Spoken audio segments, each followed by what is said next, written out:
it will take lifetime of attention to even grasp the fundamentals of what it is. Things will happen to you before you think. What is best for you will simply happen to you even before you articulate in your mind. Once time and space is not an issue, communication is simply there.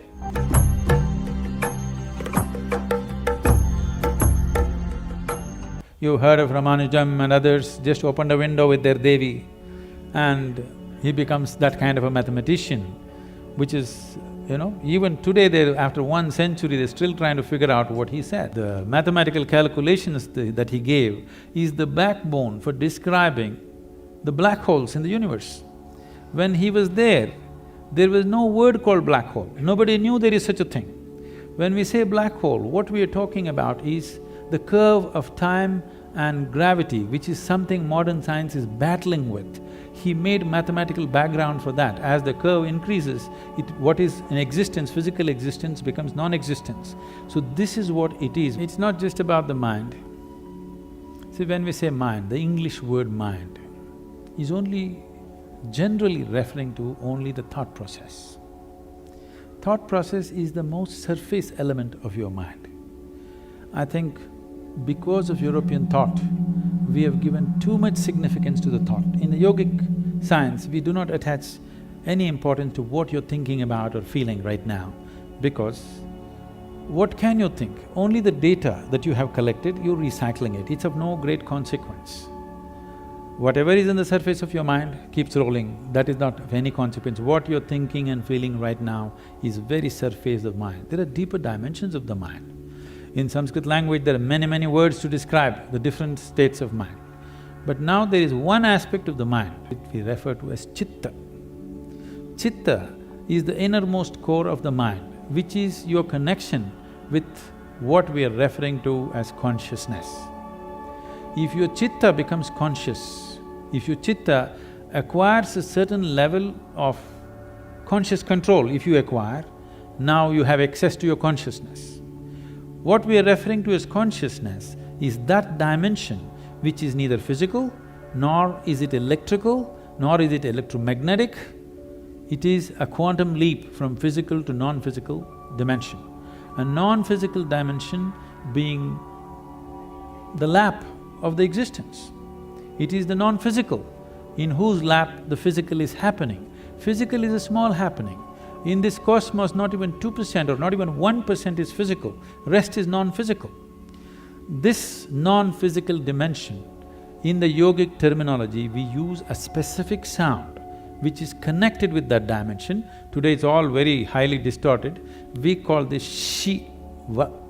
That means that which is not. When we say Shiva, we are not referring to some man sitting up there. We are talking about a dimension which is not. But it is in the lap of this dimension, everything that is happens. So if your chitta becomes even mildly conscious, your ability to not only communicate an idea or a thought, even to deliver something is possible. Physically deliver something is possible. So is it a possibility? Definitely it is. Right now, can we teach it to all these people? In theory, yes, but are they willing to work towards it? That's a question mark. One big problem is, our education systems are such, we have glorified our thought to such a place. First, to bring that down itself will take time. To make them understand the stupidity of their thought, it will take a whole lot of time, because everybody thinks they're smart. Your thought process is just an outcome of the limited data that you have gathered. It doesn't matter if I've read the libraries of the world, still it is too limited compared to what it is, what the creation is. With all the scientific development, we still do not know how a leaf really works. We do not know how a single atom in its entirety we do not know with all the scientific exploration. So that should be humbling enough for everybody to know that we know how to use things, but we do not know what it is. It will take lifetime of attention to even grasp the fundamentals of what it is.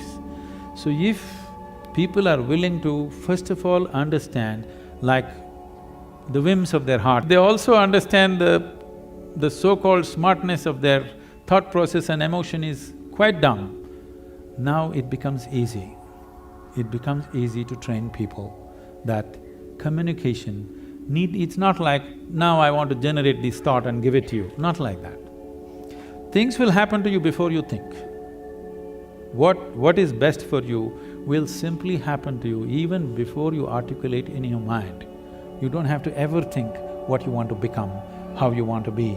Life will just arrange itself. When we say yoga, you reduce the curve in such a way that what is largely physical becomes non-physical. Once it's non-physical, time and space is not an issue. Once time and space is not an issue, communication is simply there.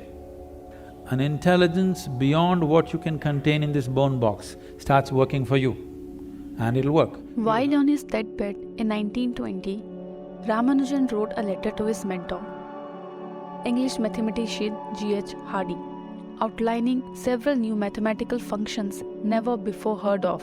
In his own words, "While asleep, I had an unusual experience. There was a red screen formed of flowing blood. As it were, I was observing it. Suddenly a hand began to write on the screen. I became all attention. That hand wrote a number of elliptical integrals. They stuck to my mind. As soon as I woke up, I committed them to writing. In the last 90 years, nobody understood what his theorem was, but they knew it was something tremendous. Only in 2010 did they found out that this theorem describes various behaviors of black holes. 90 years ago, no one was talking about black holes. The term did not even exist, but Ramanujan made a mathematical impression for it, sitting on his deathbed, and he said, "My Devi gave it to me." When Ramanujan says Devi gave it to me, for him, Devi is a doorway. Thank you for watching the full video. Do support us by like, share and subscribe, and also to comment down in the comment box. Thank you.